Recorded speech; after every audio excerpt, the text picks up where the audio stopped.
Okay, magandang gabi po sa inyong lahat uli mga kapatid. Welcome to Logos Institute of Missions and Biblical Studies International, an international school of missions to belong. Ang ating po ditong slogan mga kapatid is Aim High.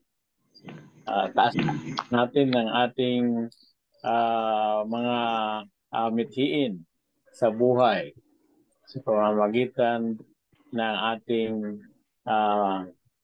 school, Logos Institute of Missions and Biblical Studies.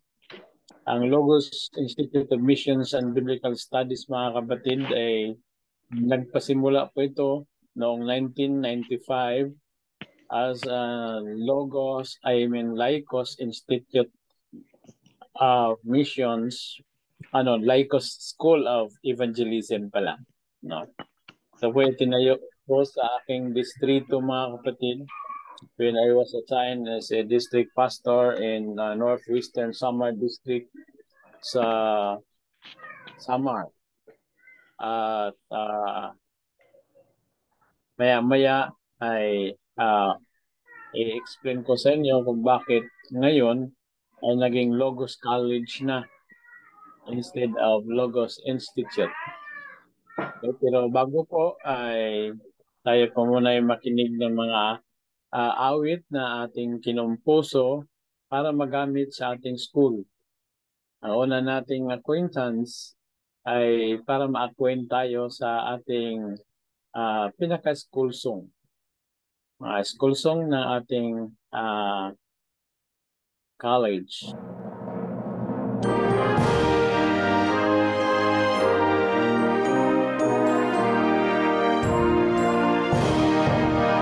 In the world, but not of the world, our Lord Jesus goes reigning on. In the hearts of us ministers, saved by grace through faith alone. With us a great army of chaplains, preachers, teachers were marching on. Now the world could have inner peace, hope and joy in Christ alone. We are united in God the Father and in His Son and the Holy Spirit, working hand in hand to accomplish the great commission.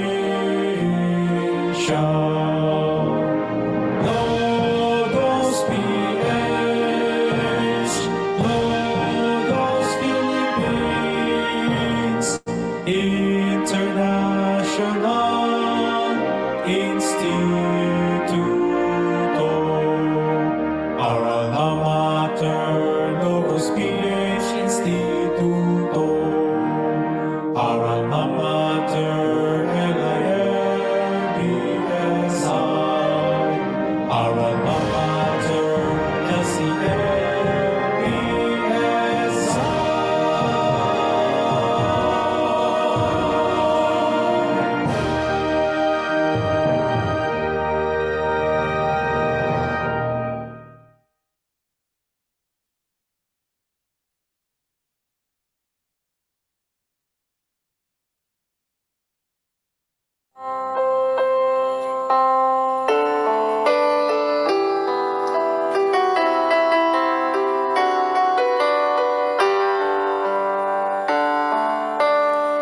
In this darkened world, we need the light, a true guide of life to follow.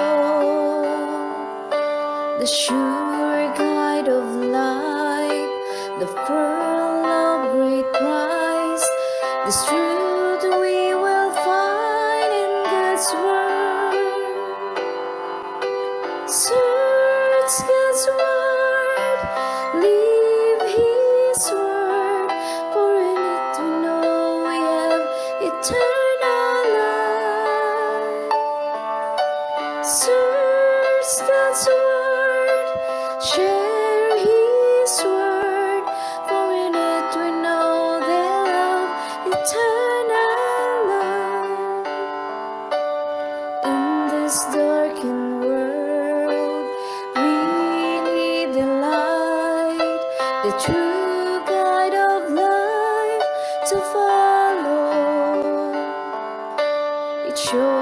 just what we need, just what we need to do to lead an empowered life.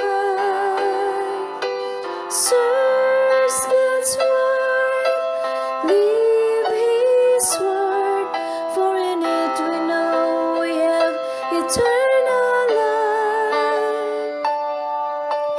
Preach God's word, teach His word, for in it we're sure they have eternal life. For in it we're sure they have eternal life. Share God's word.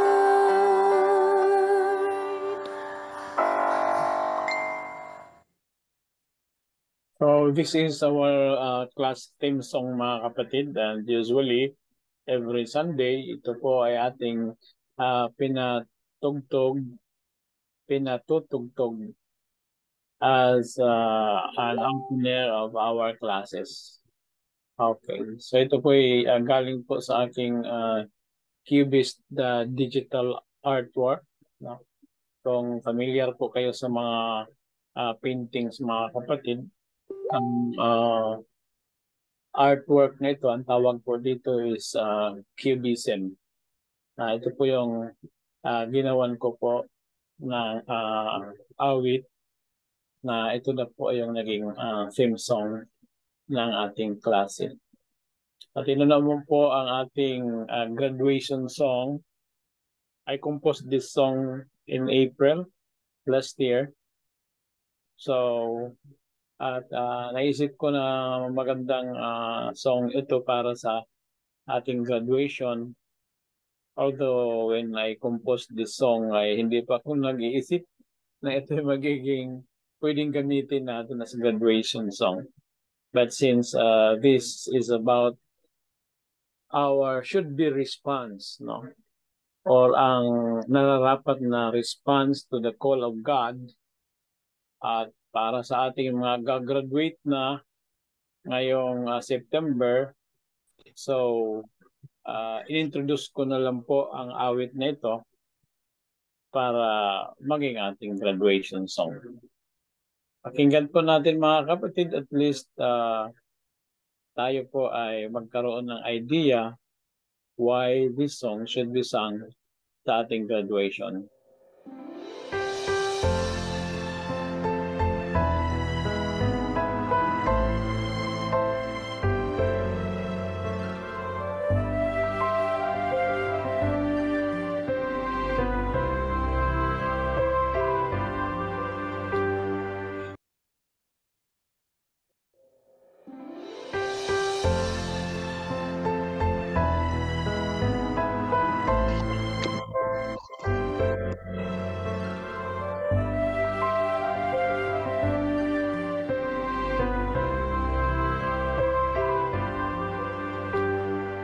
Thousands, if not millions, are dying every day without hope of God's salvation.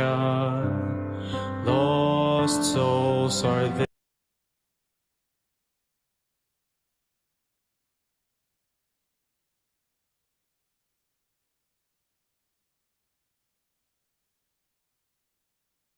Sorry, mga kapatid, hindi kasi nakaano siya. Play across the slides lang siya. At na nagkamali yung pindot ay nababalik.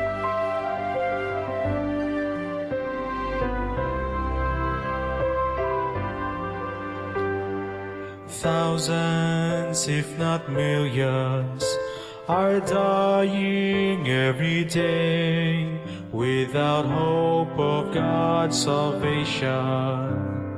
Lost souls are there. God is now calling for all Christians, and He asks, whom shall I send, and who will go for us? answered, here we are. Send us, Lord, we will go. Here we are. Send us, Lord, we will go. Signs are synchronizing, they are fast fulfilling, telling us that it is near. Yes, the end of time. If we won't reach out, they will surely perish, but their blood will be required. Yes, in our hands.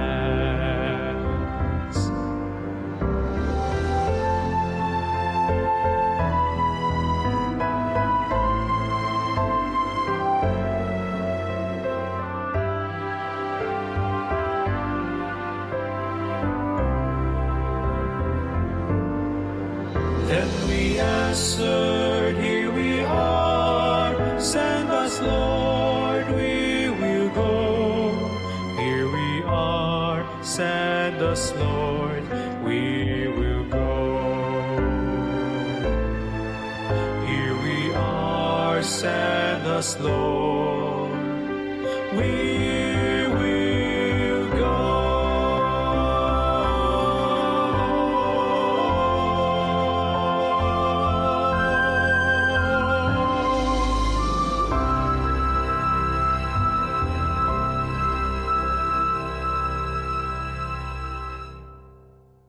Actually, this song ay galing din po ito sa aking painting na ang title ay Lost Souls.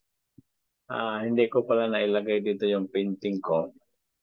Yun po ay binasihan ko po at ang awit nito ay na-compose. Okay, ito po yung gagaawitin ngayong graduation mga kapatid ng ating mga gagraduate. We have 48 na mga gagraduate ngayong September 22 to 24. No? Ito po ang kanilang mga toga or ang tawag natin nito ay regalia. No? So sila po ay gagraduate ng Bachelor of Studies in Divinity, major in chaplaincy. We have we have rather especially designed their toga or regalia na magsisimbolize ng purity dahil sila po ay naka-major ng chaplaincy and at the same time ang ilang mga courses, ang kanilang mga courses rather ay Bachelor of Divinity or Diploma of Studies in Divinity. So ito po ang kanilang isusuot ngayong September 24. Dahil sa September 23, iba naman din po ang kanilang kasuotan. Ang kanilang kasuotan ay chaplaincy uniform naman, type A. Pero hindi ko pala nailagay dito. Anyway, so ang mga gagraduate din ng Doctor of Divinity, ito din po ang kanilang kasuotan. No? Ito po yung sa harap, yung sa left side. Ito po yung sa front. At ito naman yung sa kanilang likod. No?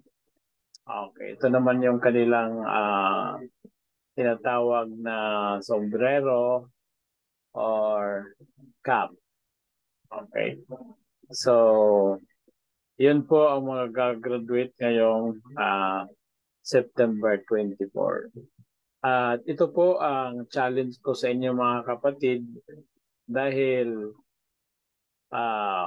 in 3 to 4 years from now, pwede rin kayong graduate ng Doctor of Phytoscience. So ito po mga kapatid, ang ating regalia for Doctor of Phytoscience. At ito po ay isusuot ng gagraduate ng Doctor of Phytomedicine ngayong September 24. So ganun po kaganda yung gagawin nating graduation, no? Ngayong September 23 to 24. Okay, so isama natin ito sa panalangin mga kapatid. Kasi sa Wednesday, yes, ay singilan na po, no? Singilan na po ng mga patahi. Okay. Sabi ko nga kanina ay talagang I am now feeling something like an ambivalence. Ambivalence. Sabi ko sa mga kasamahan nating gagraduate ay parang naiiyak ako at hindi ko alam kung yung feeling ko na naiiyak ako ay sa tuwa or sa hiya. Dalawa lang yun eh. No? It's either natuwa or nahiya dahil baka hindi natin mabayaran ito mga kapatid ngayong Wednesday. Dahil tapos na lahat ng mga patahi natin ngayong Wednesday. Imagine, 46. No? 46 na mga estudyante ang susuot nito. Kaya we need more players mga kapatid. Kasi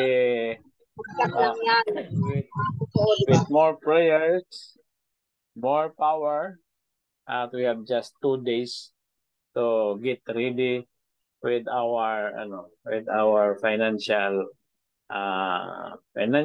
obligations sa ating mga mananahi. No?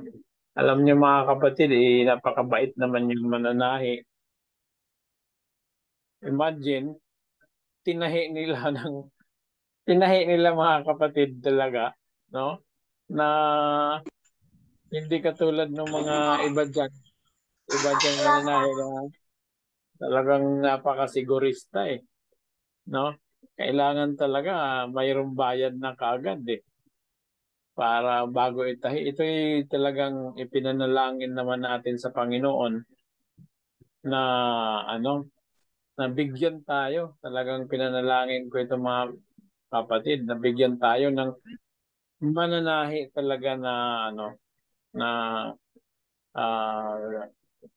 masusunod din yung ating instruction.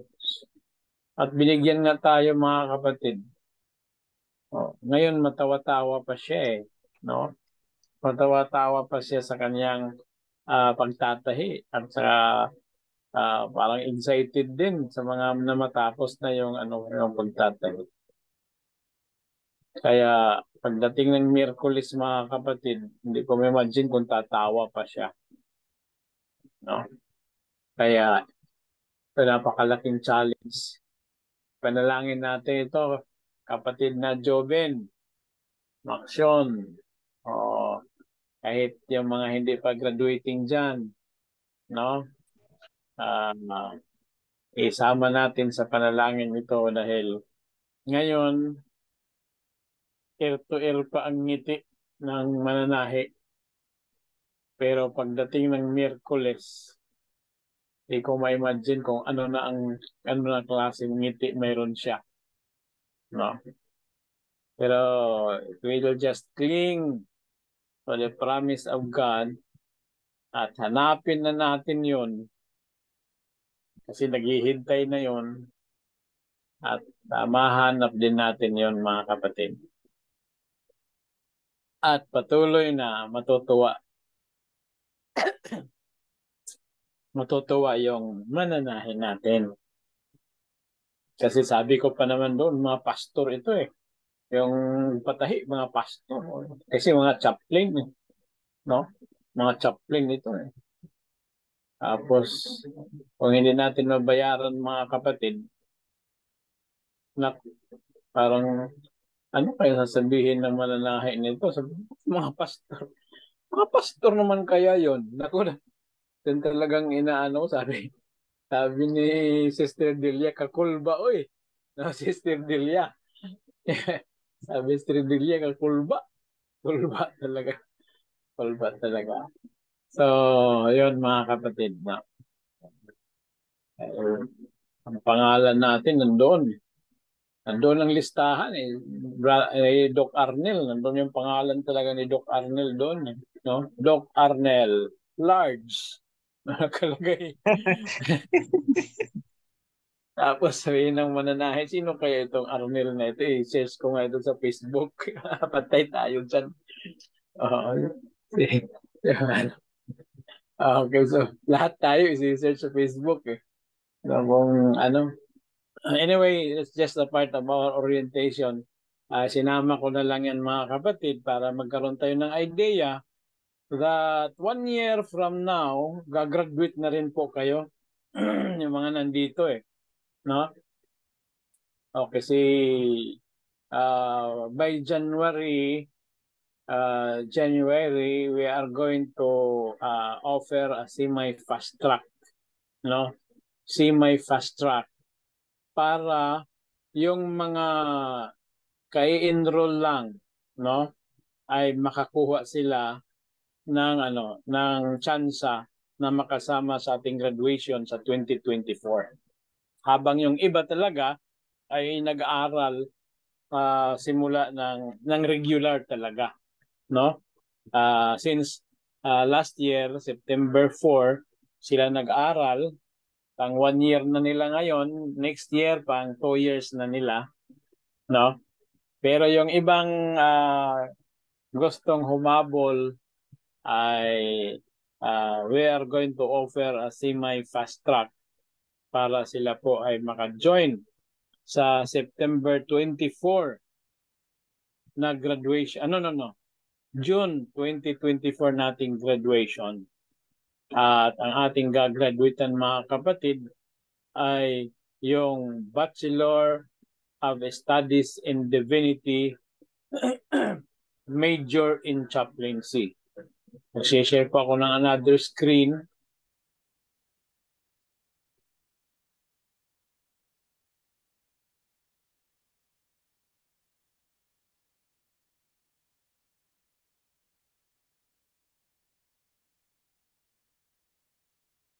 Hindi naman ito matagal mga kapatid because I have sent this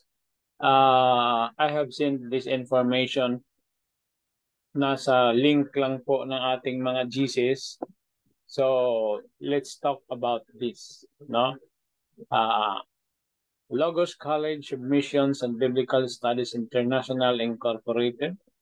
We are registered with the Securities and Exchange Commission in accordance to what we offer, missiology, biblical studies, chaplaincy, at lifestyle medicine. Yun po ang nakalagay sa ating registration sa Securities of Exchange Commission. Now, ano po ba ang ating philosophy? Gusto kong mag-request kay Sister Minel from Thailand. Sister Minel, rinig ka ng boses mo. Kung pwede mong basahin ang ating philosophy. Good evening po. Good evening. Medyo wala pa kaming ilaw ngayon. Nasira yung breaker. Anyway, good evening po sa lahat. Our philosophy, the institution rests on the value of reinforcing the priesthood of all believers in 1 Peter chapter 2 verse 9, who desire to grow in grace and in the knowledge of our Lord and Savior Jesus Christ, and effectively share such knowledge with everyone. That's in Matthew chapter 24 verse 14, who also want to experience this joy of salvation. Okay. So, ang ating philosophy mga kapatid, ang tanong ko po, does it sound secular? Does it sound secular? Hindi po, Doc, no. Malayo siya sa secular mga kapatid. Kaya po ang ating school ay Logos College of Missions and Biblical Studies. Dahil po ang filosofiya na nag-guide sa atin, sa ating curriculum, sa ating pag-aaral, ay talagang spiritual philosophy, mga kapatid. Now, kung titingnan natin from the point of view of Matthew chapter 24 verse 14, effectively shares such knowledge with everyone. Sinabi sa Mark 16:15, para doon sa mga gustong makaranas ng joy of salvation, masasabi natin, mga kapatid, that our philosophy is anchored to the commission, to the great commission of our Lord and Savior Jesus Christ. Kaya included dyan sa great commission na yan, mga kapatid, ayon tinatawag natin the work of chaplaincy. Kaya po tayo ay tinatawag nating tayo po ay a great army of of chaplains. Doon po sa ating kanta, sa ating school song, no? With such a great army of chaplains, preachers, teachers are marching on. Okay, does that sound secular? Hindi po, mga kapatid. Although tayo po ay registered as a private, non-stock, non-profit na organization, we are not a secular organization. Talaga pong tayo po ay isang religious institution. Okay, how about our vision? Sino pwedeng magbasa? Volunteers, si President, Mr. President, pwede buwang mabasa ang ating vision? Sige po, Doc. Salamat po. Magandang gabi, mga kapatid. We envisions empowered Christian believers or church pastoral assistants and corporate community chaplains enthused in both enrich and outreach ministries, reaching out to those who are still in the darkness of error and sin. Habang binabasa mo ito, kapatid na Vincent, mayroon ka bang pakiramdam na ito ay secular? Wala po, Doc. Okay, so malinaw po dito, mga kapatid, that tayo po talaga ay nagdadala ng ating mission, no? And in order to accomplish our mission, we envision empowered Christian believers. Why empowered Christian believers? Because we have earlier mentioned that we believe on the priesthood of all believers. Okay, yun po ay sa 1 Peter chapter 2 verse 9, at yun po yung doktrina po ng Seventh-day Adventist Church. Yung tinatawag the priesthood of all believers, meaning we are a community of believers. We are a church. So, dahil sa 1 Peter chapter 2 verse 9, we have been called out of darkness into this marvelous light. So, being called out of darkness, yun po ay dinadala po ng mga dalawang kataga sa Griego na ek at saka kaleo. So itong ek at saka kaleo, pinagdugtong ito at naging compound word na ecclesia. Meaning to say, ang ek is called out, ang kaleo is to call. So that is a verb to be, kaleo, to call. So pinagdugtong po yung ek at saka kaleo, nagkaroon ng word na ecclesia. Ang ibig sabihin yan, called out ones. Tayo po yan, mga kapatid. Tayo po, no? Dahil tayo'y tinawagan sa tinawagan mula sa kangit-ngit or sa kadiliman papunta dito sa katingalahang kahayag or sa Tagalog, kagilagilalas na liwanag. Okay, so yun po ang ating vision, mga kapatid. Yun po ating nakikita, no? Mga empowered believers, nakikita natin mga church pastoral assistants. Kaya ang tawag sa atin, mga kapatid, mga katulong ng ating mga pastor. So hindi po tayo nag-aaral dito para overtikan natin ang mga pastor. Na tayo po ay maging tayo na po yung sabi pa sa Bisaya, maghari-hari, no? Kundi tayo po mga kapatid ay katulong ng mga pastors, because our vision is about us, no, Christian believers who are here in order to help lighten the burden of our pastors. Kasi alam ko po yan mga kapatid. I served in the district. 3 pong distrito ang naserbihan ko po mga kapatid. And I know how pastors feel, no? Kung anong pakiramdam ng pagiging pastor. Kung mayroon lang tutulong sa mga pastor, ay talagang magiging mas dynamic ang kanilang ministry. At yun po ang ating nakikita sa ating mga estudyante, na magkakaroon sila ng mga enrich and outreach ministries, no? And reaching out to those who are still in the darkness of error and sin. Why? Nandito na po tayo sa katotohanan, being a part of the church. Okay, and since we are a part of the church, the community of believers, the body of Jesus Christ, and we have this ministry, we can technically say that this ministry, that this school is ecclesiastical. So tayo po ay religious mga kapatid, and we are technically ecclesiastical because we are a group of Christian believers. We belong to the body of Jesus Christ. Mission. Mission. Sino po kung pwedeng magbasa? Si Mr. Vice President. Sige po.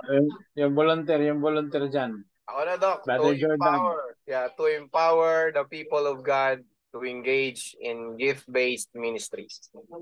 Yes. Okay.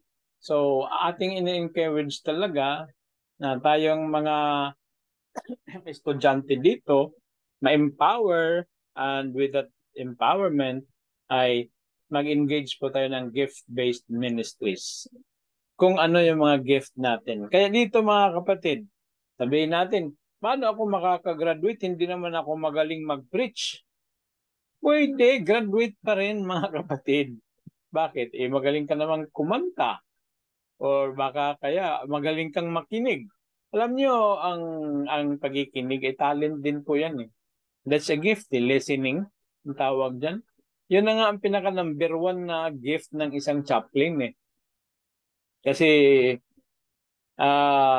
yung iba ay talagang may talent sa pagsasalita, pero kailangan din nating makinig, no?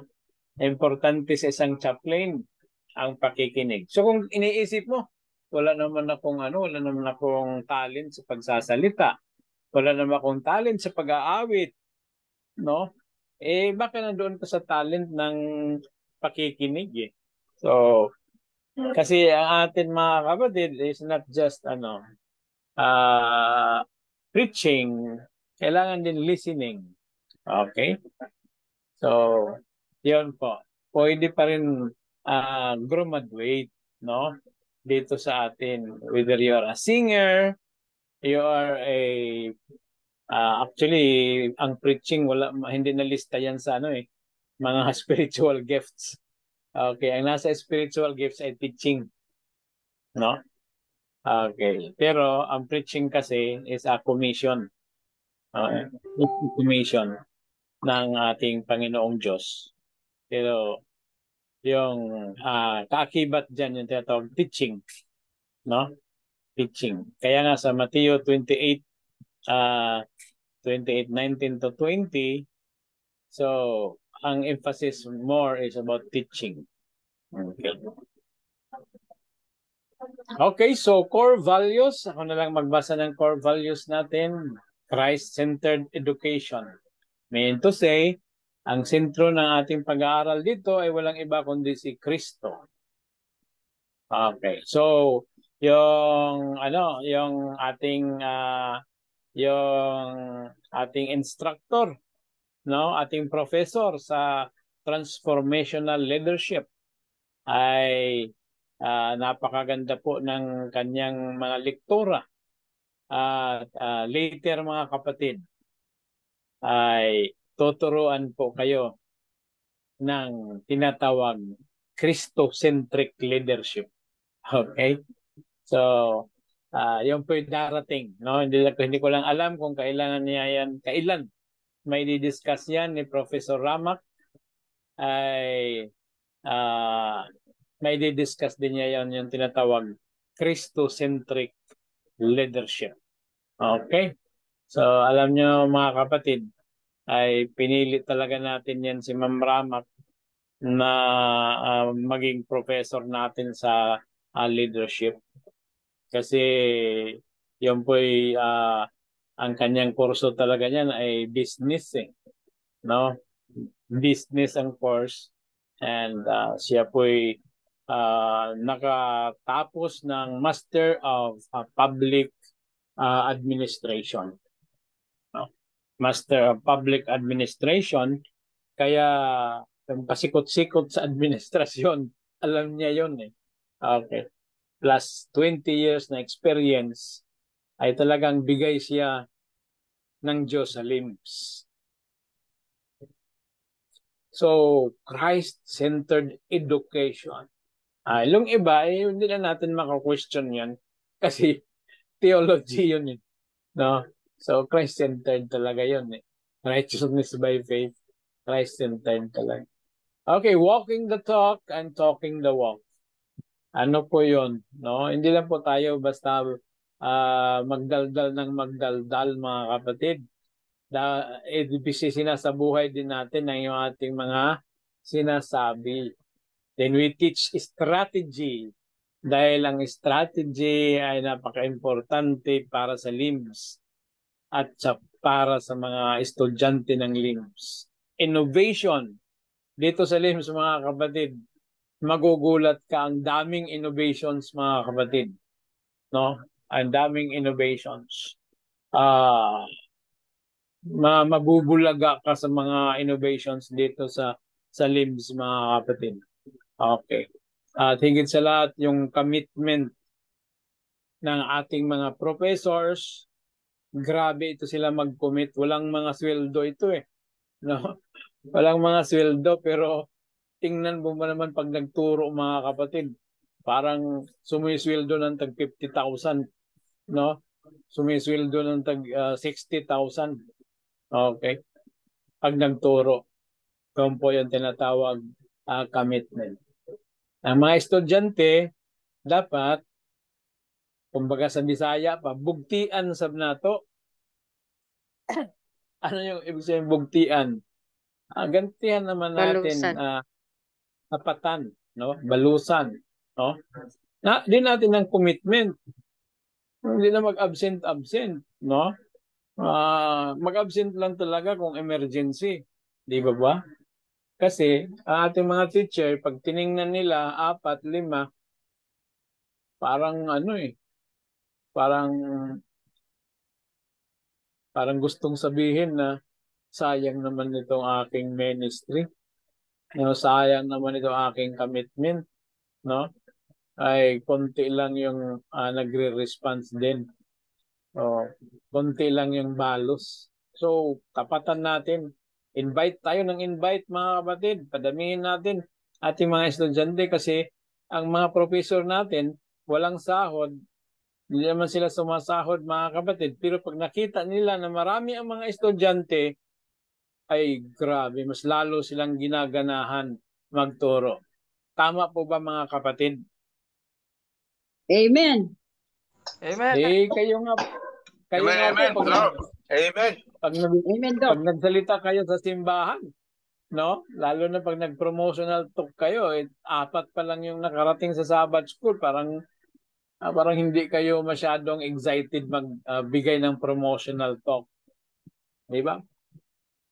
Pero pag kayo ay, lalo na pag our worship speaker, tapos konti lang yung audience, yung worshipers, ay parang hindi masyadong na tayo, na i-inspire no?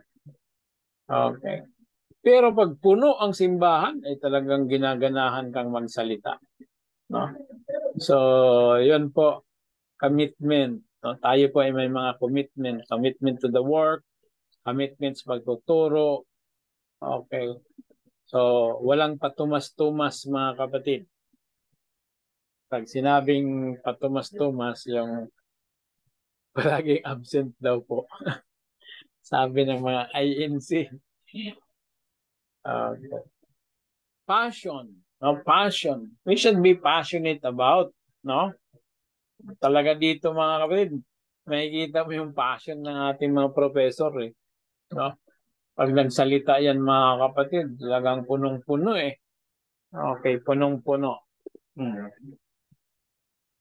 Tapos kayo din po, kita ko rin po, lalo na si Ma'am Sharon, talagang napaka-passionate no? Sa pag-share ng opportunity. Ang dami na niyang naimbitahan dito mga kapatid para mag-join sa ating school. Kaya panawagan ko sa iba, do you also have that kind of passion?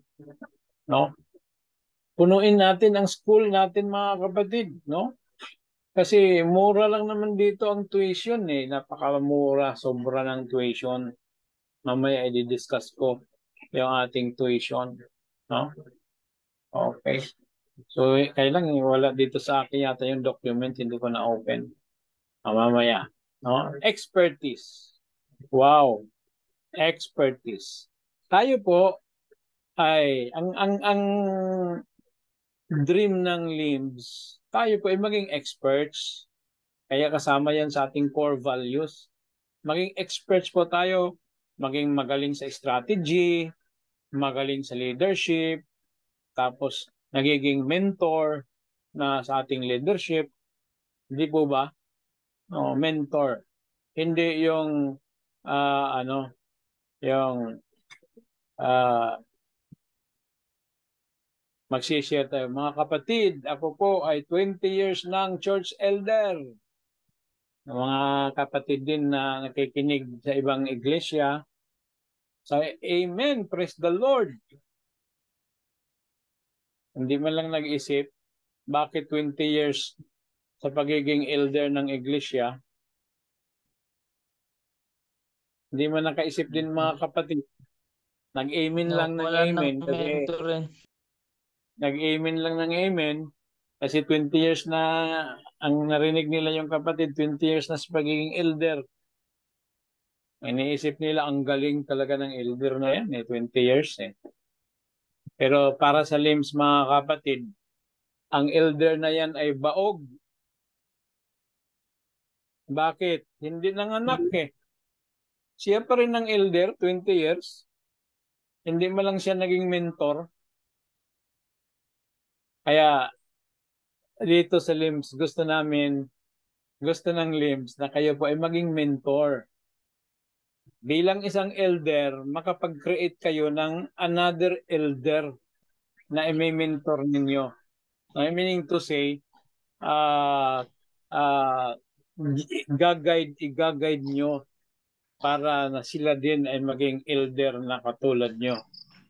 So ang elder ay nanganganak ng elder except kung siya po ay baog na elder, 20 years, hindi man lang nanganak. Nakukuha na yung point mga kapatid. Yung sinasabi natin na expertise. Okay? Na yung expertise ng mga professor, isinishare nila sa atin, tayo din ay maging expert. No? Kasi ating mga professor dito mga kapatid, talagang hindi naman tayo kumukuha ng mga professor na walang alam. No? Dito rin actually, everyone who has the gift is invited to become teachers sa LIMS. Pag meron kang dito po hindi degree po ang hinahanap ng LIMS. Kahit grade 2 RU lang. Alam niyo ba yung kwento ng grade 2 RU, mga kapatid? Tinanong daw yung kumakandidato na mayor, kwento lang naman ito, no?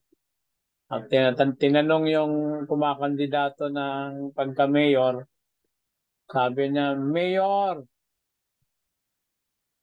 what grade are you? Sagot ni Mayor, I'm grade 2 RU. Okay. So, hayaan nyo na lang. Okay. Pero dito sa atin mga kapatid, not necessarily na sobrang galing natin sa grammar, sa English, pero hindi po degree ang binabasihan dito para magturo, mga kapatid, kundi expertise, alam. So, do you have the knowledge? Mayroon ka bang kaalaman? Sunod, do you have the skill? Do you have the skill? So, yun po ang importante. And do you have the attitude? No? Because attitude matters. Okay. So, magaling ka man, ikaw naman ay bright, maraming alam, tapos marami kang skills. Pag sinabing skills, kung paano mo gagawin ang iyong kaalaman, pero sablay naman sa attitude, ay hindi rin, walang pwesto. Walang pwesto sa LIMS, mga kapatid. No? Okay. Kasi dito tinitingnan yung tinatawag key competencies para maging kasama sa team ng mga taga-hubog. Ano po yung key competencies? Yung tinatawag knowledge, skills, and attitude. Attitude determines altitude. Okay. So, yun po. So, dito sa atin, when it comes to gifts, dito, the gift of discernment, the gift of teaching, yun po ang kino-consider, mga kapatid. Pag ikaw ay may doctorate degree, yan po ay advantage lang. Yun ang filosofiya ng LIMS. Do you have a doctorate degree? That's an advantage. But it is not a qualification. No? Dito sa atin mga kapatid, kung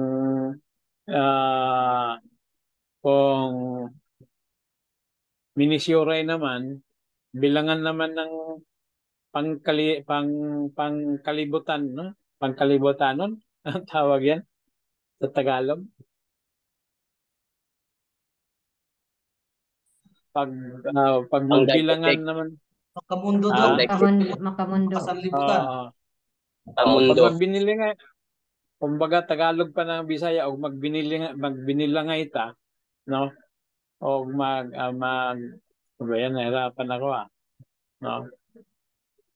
Pag mag-inihapay ba? Okay. Mag-inihapay og kalibutanon nga qualification, ay hindi rin tayo mabe-behind. Bakit? Isang professor natin dito, 8 ang doctorate degree. So, mahilig mag-aral, no? Yung ating isang professor, 3 ang doctorate degree, no? Yung mga professor natin, mga master, mga yung ating Hebrew Hebrew professor dito sa Pilipinas. No, sa Pilipinas, 2 lang ang Hebrew professor na graduate mismo sa Hebrew University sa Jerusalem. Yung isa, nandyan sa Ayas, nagtuturo. Yung isa, nandito sa LIMS, nagtuturo. Amen. So, yun po ang pag magbilangan tayo ng yung sinasabi ko, worldly expertise. Hindi naman tayo mawawala, mga kapatid. No? Sabi ko nga, si Doc Radja, 3 ang doctorate. Narinig niyo na ba yan mga kapatid?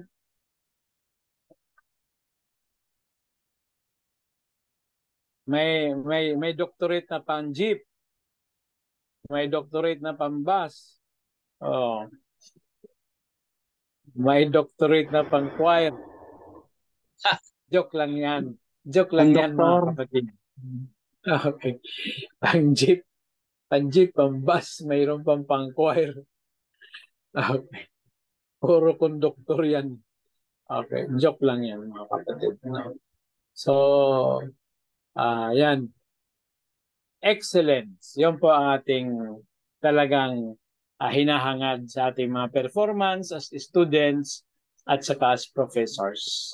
Kaya dito mga kapatid ay inilahad natin ng ating flagship course na in-offer natin, our Diploma and Bachelor of the Studies in Divinity, major in chaplaincy ministry. So yung description nito ay katulad din sa ating philosophy. This special curriculum is designed to empower or reinforce the priesthood of all believers. 1 Peter chapter 2 verse 9, who desire to grow in grace and in the knowledge of our Lord and Savior Jesus Christ, and effectively share such knowledge with everyone who also want to experience the joy of salvation. So at least alam niyo mga kapatid na ang ating school is religious, kahit from philosophy, vision, mission, core values, tayo po ay religious institution. Okay.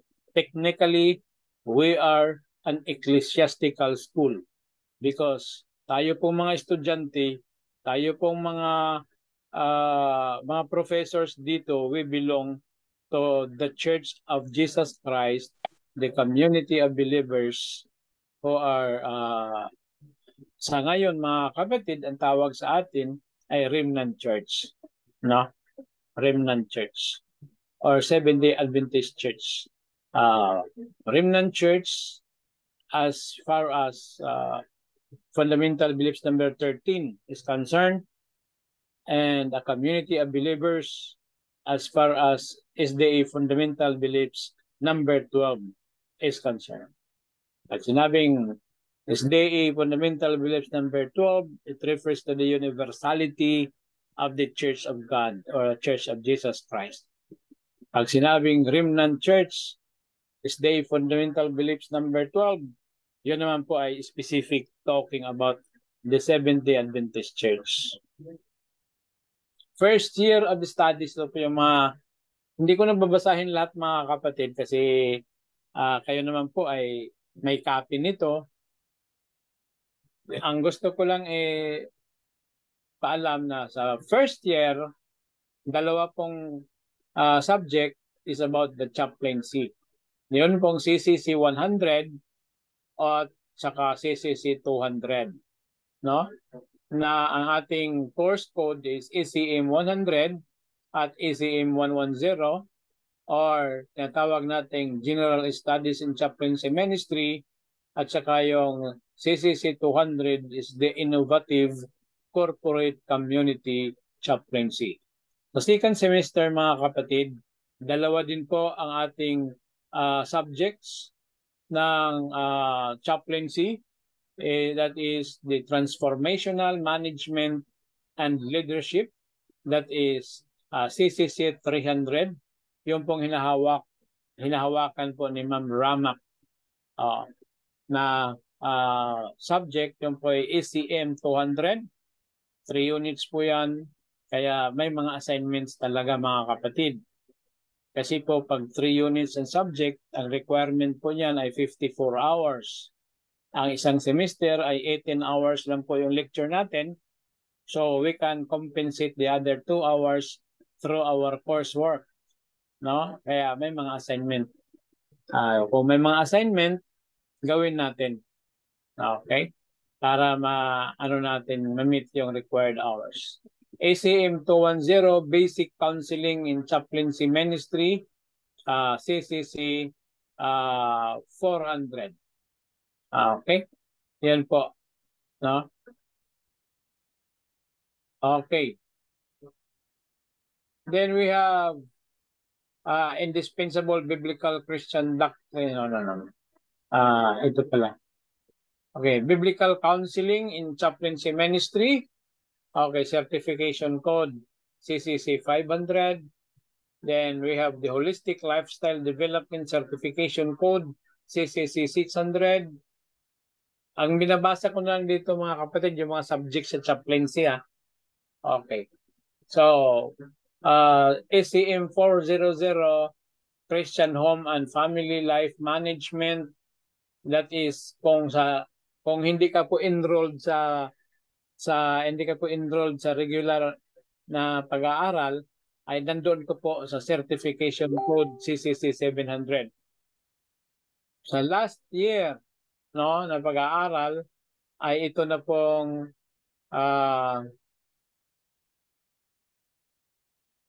ayan na po. Tapos na rin po pala. Okay, ito pala, no? Preamble-based Transformational Values Education. Okay. Preamble-based, ulitin ko po, ACM 410, Preamble-based Transformational Values Education. Bakit po ina-emphasize talaga natin ang sinabi ng preamble ng ating Philippine Constitution? Ano po ang sinasabi dyan sa preamble? Ay alam naman natin yan, memorize natin yan, di ba? We, the sovereign Filipino people, imploring the aid of the Almighty God. Okay, then blah, blah, blah. Yan na po ang mga values na sinasabi. So, ano po yung pinaka-ingredient ng preamble? The most important ingredient of the preamble is imploring the aid of the Almighty God. Sa previous constitution, sinasabi yan na imploring the aid of divine providence. Mas gusto ko itong bago ngayon kasi malinaw na hindi lang basta-basta divine providence. Sabi talaga is the aid of the Almighty God. Kaya po yung ating DICC ay nakakunik po sa ating isa pa pong pangalan ng ating emphasis na yun po nandiyon din po na nakasulat din po sa primary purposes ng ating constitution, Articles of Incorporation as approved by the Securities of Exchange Commission, yung Philippine Salvation Army for Preamble Advocacy o tinatawag nating PhilSAPA. So, bakit meron tayong DICC PhilSAPA? Dahil yun po ang nakalatag sa ating primary purposes, sa ating Articles of Incorporation as approved by the Securities of Exchange Commission. So dito mga kapatid, pag natapos mo yung Bachelor of Studies in Divinity, pwede kang mag-proceed sa Master of Studies in Divinity. At pwede ka rin pong Ako ba naka-screen share nito mga kapatid? Naka-screen share naman ito, no? Opo, Doc. Naka-screen share po. Okay. So, yun po off ko na lang. Okay. So, yun po kasi time na po ng next subject. Ito na lang po yung sabihin ko mga kapatid. Ito po yung good news, no? Dahil kayo po ngayon ay instead na magbayad ng 375 per unit, okay, ipopost ko na lang po yung costing natin ng course natin. Pero dahil sa ating promotion, kayo pong gagraduate hanggang 2024 ay naka-LSG po kayo. Ano po yung LSG? Logos Scholarship Grant.